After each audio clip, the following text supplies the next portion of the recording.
it's way more obvious on some than others. And some recordings too, where they're actually physically trying to record the space.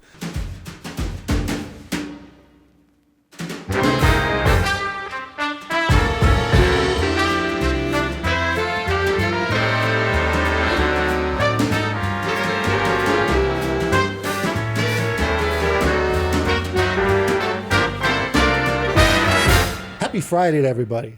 Woo. It is a Friday. Yeah, I hope I didn't blow my microphone. Oh, yeah. Pizza party? See this headphone? Yeah. Diana TC? I can't see it. It's camo. The color, that's right. Yeah. The color is called Desert Storm. It's available on our website right now. And, of course, if you need a stand for it, we have that, too, because we make the stand. The stand. Yeah, it's a real stand. Yeah. None of that fake crap. Mm-hmm. Yeah. So, today, we want to talk about... I had a customer call the other day, and he asked about something that we just take for granted.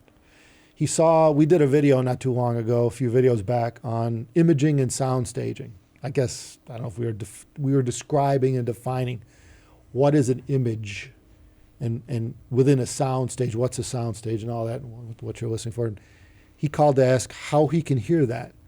And he had a nice setup. I mean, he had nice gear, he had nice electronics, he had one of our headphones, and he's finding it difficult to hear outside of his head, and, you know, and I never thought of that, like, you know, that there actually might be people that don't understand why they're not getting there yet.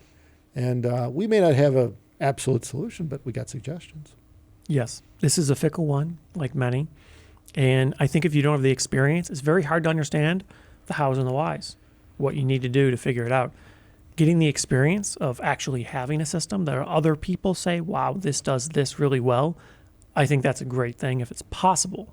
But of course, it means you need to go to trade shows, you need to talk with people, there needs to be high-end systems there, that sort of deal. So not feasible for everyone.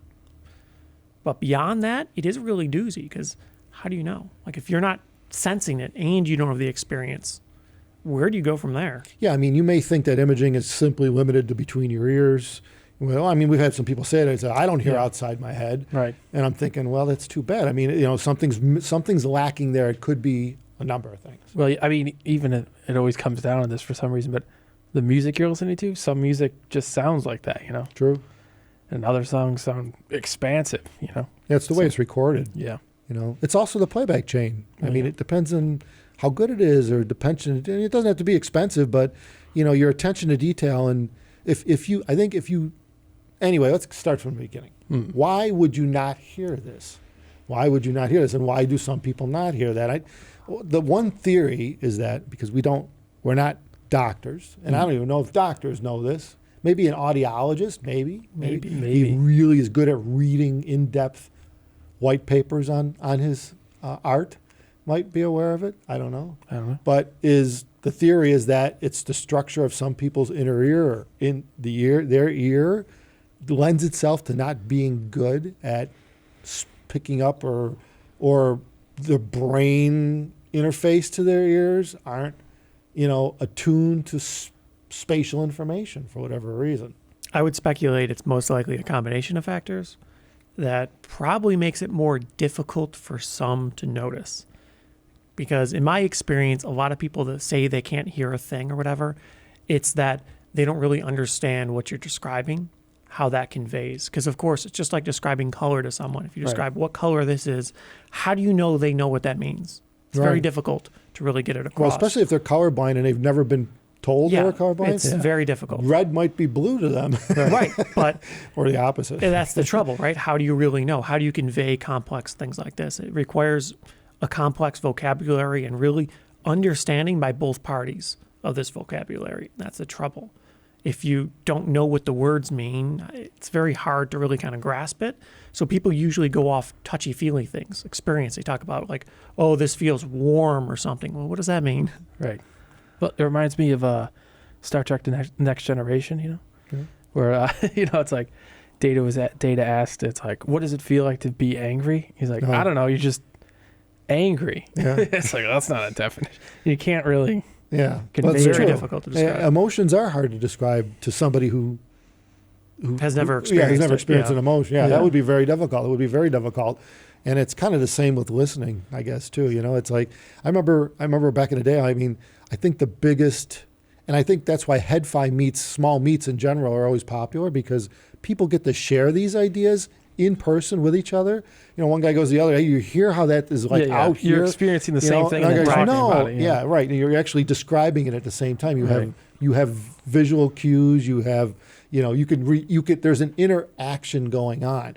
Where if you're just by yourself listening to music, it is what it is. You have no idea if it should Right. be out here or in And here or up there. I think that's a big reason why people like YouTubers on the topic, because you could go to your favorite audio YouTuber and you could hear what they talk about on various model headphones and things like that. And if you have the same ones, maybe it helps you to understand this vocabulary better. And I think the understanding could help expand your viewpoints a little bit, maybe help you have a little bit better chance to hear what people are talking about. Because for me, I think something like imaging or soundstage, it very much is, it's more of a rainbow than I think most people really want to specify. A lot of people don't really talk in such, what would you call it? They don't really tell you how variable They're it not good at is. describing it. I mean, Right. it requires a poet almost to be able to describe It's imaging very and complex. soundstage. Yeah. Some reviewers are really good at it. You know, anyone, some writers, same with writing novels and books. Some people are really good at, when they write, right, that you are presented with an image Right. from the words. Yeah. And others are flat as shit, where it's like you don't get anything out of it except, you know, the written word.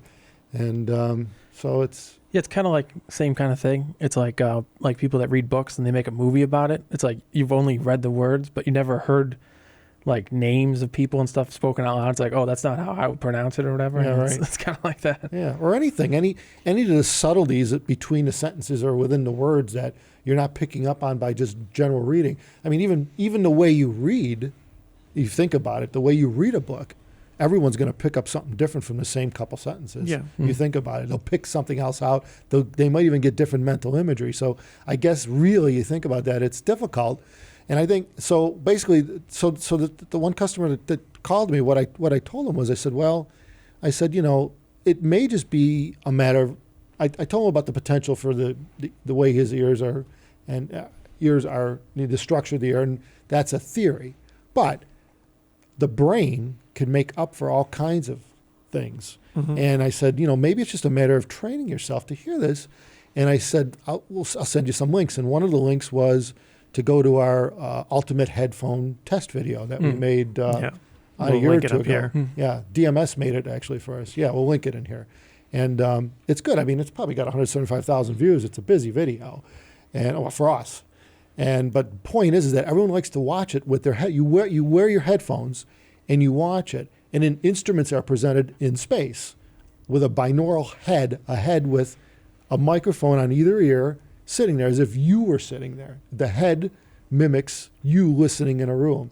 And he walks around with instruments and shows what height is. Here's what it sounds like up here, down here. Right. And you, by being a binaural recording where there are two actual ears picking up the sounds in a room, when you play it back on headphones, it gives you the same sound as if you were that head on your head, which is cool. Like no tricks or anything. No like DSP. Yeah, It's there's like- no Yeah. editing to the audio. No, you're hearing the way the head heard it, with all the bouncing and the echoes off the walls and stuff, which is what your brain uses to localize things that are going on. So you can train yourself with videos like that to say, okay, here's what it sounds like 6 or 8 feet up versus standing in front of the mic. And particularly, like I found out, like things that are interesting is what's behind you, behind, yeah. because you're not used to hearing things behind you with headphones. Mm-hmm. It just doesn't really. What the hell's behind you?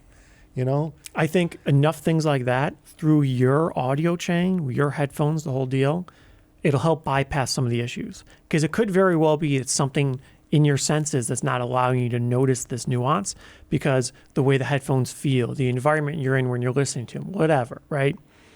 And seeing something like that, actually sort of being immersed in the room but wearing your headphones, probably helps break out of that a little bit. Yeah, it's you're coordinating what's going on. You actually see what's going on. Right. That Where in any other recording, you're not there. Normally, you don't know what's You don't happening. know how it was idea recorded, where yeah. the guy was with that triangle that he's hitting. Could have been in front of the singer, right? Don't know where he was standing. So yeah. Yeah, and it helps. Yeah, using the exact The same visual. setup that you'd be listening to music on. Because to some extent, I think you almost need like an aha moment with a lot of these types of things to Agreed. really understand what these people are talking about, to really grasp, oh, that's what they meant. And when you're listening to music, I think a lot of people to some extent recreate a mental picture of what's happening. And if you don't know what it is, it could be like anything else. It could be what you're imagining is very different from the reality. So now you build your vision in your mind about something that isn't real, and that could skew your perception over time. And it could be something like that, something as simple as a video showing you what's happening with a lot of complication, a lot of nuance, a lot of motion and things like that. I think that could help. It's a great starting point because it makes you understand, and I mean, it's probably a half-hour video, and it goes through all kinds of things. So it's a good training session on how to listen. And just search, you could probably just Google Abyss Ultimate Headphone Video and pop right up I'd like there. to do an updated one in the near future. Yeah. Maybe we'll do more stuff. It's a complex video. That thing took days Yeah. for that to put together. It's hard to do videos like that properly. But you got to make sure they work. Well, yeah, right. You went over a bunch of times to make sure that everything was set up properly and it actually you gotta sounded the way you you got to have the expected. space and the room. And yeah. Sure. But yeah, you're right. It had to work. Had to work. Yeah, it had to have results. It wasn't just done and then we shipped it. But people seem to love it. I mean, the feedback. Seems to work. Yeah, the comments on that are like, wow, this is cool. So, I mean, still a good starting point. The other thing to consider is look into binaural recordings, which were designed, again, typically you'd use a binaural microphone head that has a mic in each ear and it hears and picks up like you would to make the recording. So they might, like Chesky Records is really good at that. He's got a lot of Chesky Records, they have a lot of recordings that were done binaurally. It was recorded with a head with two mics in a church. So if you were pretend you're sitting in the middle of church and there's a group playing and you hear the totality of the space, right? As if you were sitting there. That's what a binaural recording could sound like. You get a lot of atmosphere in the thing. So yeah, it is interesting. They have a new website. What's it called? The Audiophile Society? The Audiophile Society. Yeah. .com. So go to theaudiophilesociety.com, and I believe if you throw in your email address, you can do a free download of like 15 or 20 tracks. Yeah, samplers, which are cool. And by listening to these things, try to pick out the space that they're in. Try to hear, rather than listening to just strictly vocals, right? Move. Have your brain train yourself to move outside the vocals and into the space around them, and spread out.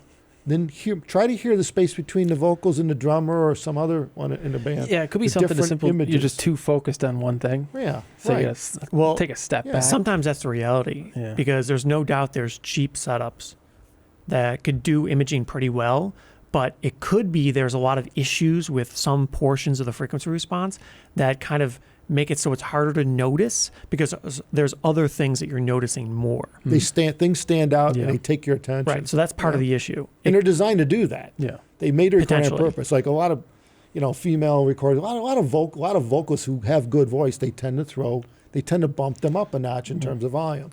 That's the main part of the whole damn song. Right. But it ignores everything that's going on around. Well, it makes it complicated because if that's the type of music you listen to that's naturally trying to hide that almost to an extent, then it's going to be even harder for you to really have this aha moment to really grasp what's happening. And then on the tracks where it's more apparent, well, maybe you don't have the experience to really hear it, or your system isn't that great. Because you could hear it on most systems. It's way more obvious on some than others. And some recordings too, where they're actually physically trying to record the space. Like a lot of recordings, they're trying to kill the space. Right. They're done in a studio that's absorbing everything. The vocals, they stand in a booth, so the vocals are just on a microphone. You don't hear shit around. Yeah, everybody's separated. Yeah, right. So then they cut and paste this together to create the song. Right. And it's not live. It's not A lot like of them don't live really do it too recording. well. Yeah. So you got it. That's what it sounds like. So your brain's picking up on the cut and paste, and it's picking a vocal or something, Right. and you don't hear anything else. You don't hear the space. Yeah, I heard. I don't know. It might be related, but some people can't see 3D like video. You know. Oh, really? Yeah. It Well, might yeah. be a similar kind of Yeah, thing. totally. Yeah, it's totally Yeah. because it's a trick Yeah. that your brain. And I mean, yeah, it's true. I mean. Yeah.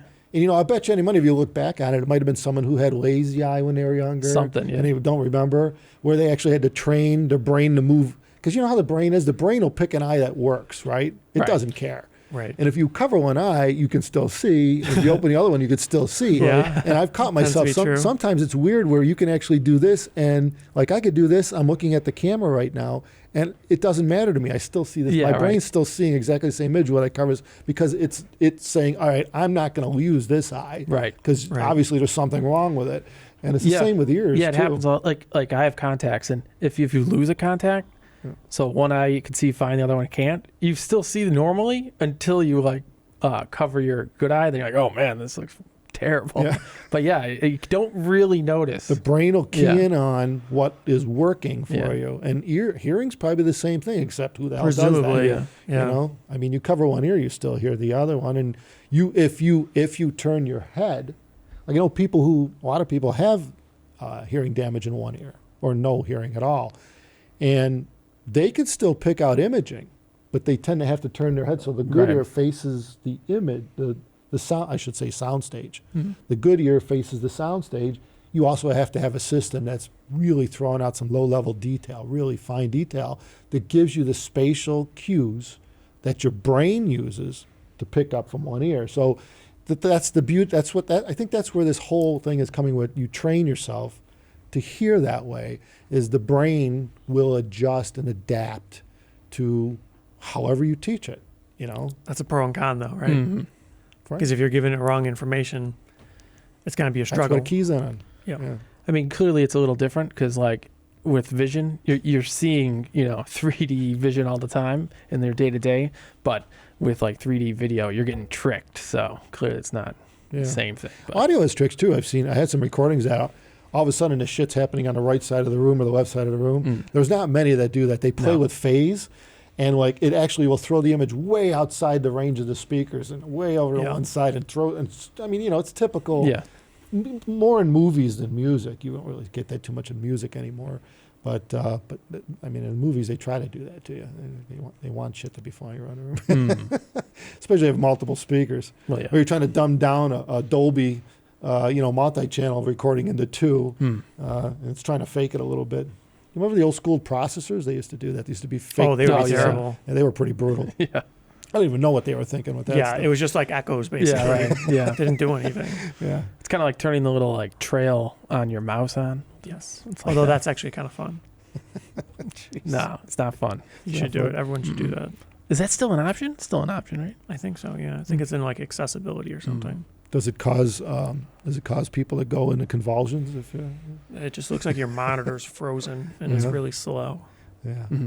So, I mean, those are some of the suggestions where, try the binaural recordings, try to listen to the space that the recording's done in, listen to the ambience of the space, try to pick out where, like, the right-hand wall might be, or can you hear a window somewhere? Can you hear a reflection?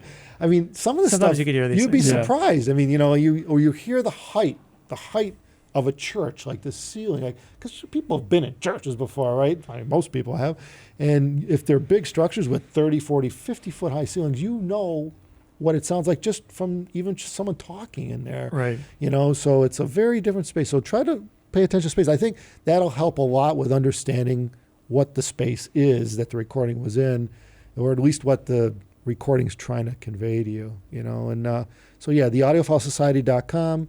Try to train yourself to hear the space outside the headphone area, outside your head. And I mean, it's going to be limited by the type of headphone you're using, the system. Yeah, I mean, given the way planar drivers are made, and that they're typically larger, very flat planes that emanate music from the entire surface somewhat evenly, they tend to do a little better at creating more of a sense of space when properly driven and all this. So there's all kinds of caveats. But bottom line is that's, I mean, some people talk about the Sennheiser HD800 as being a space monster too, and it's a dynamic, although a rather large one. So, it depends. It really depends. But I think the biggest thing to take away from this, if you're not hearing that space, is to work on it. Try to listen into the space and not so much in everything that's going on, and put yourself in the space.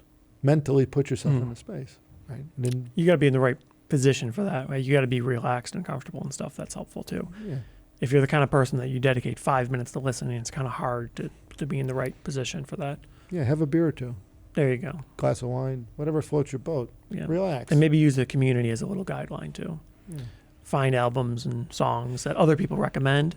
Live can be recordings, helpful. especially because live Yeah. recordings are made in a space, and usually they're mic'd to pick up the Yeah. space. A lot of times it'll be exaggerated in a lot of recordings, and then it'll be easier for you to hear it in other recordings where it's not as obvious. Things that aren't, you don't want live recordings that are in your face either. You want to hear the space. So, I mean, Tidal's your friend at that point. If you have subscribed to Apple Music or Tidal or something, Yep. look around. Look for stuff that's live, and and just play with it. I think you'll find that your brain will start to understand space, the final frontier. Mm. On that note, please hit subscribe, because we could always use guys and gals that are subscribers. And don't forget to come back every Monday and Friday, because we're here with new videos every Monday and Friday. Oh, wow. And we even got some shorts in between. Mm. Yeah, YouTube shorts. Sometimes they're exciting. Yeah, sometimes they're not. Well, they're always exciting for us. Yeah, Other people want to take it somewhere. that's right. Thanks, everyone. Take care.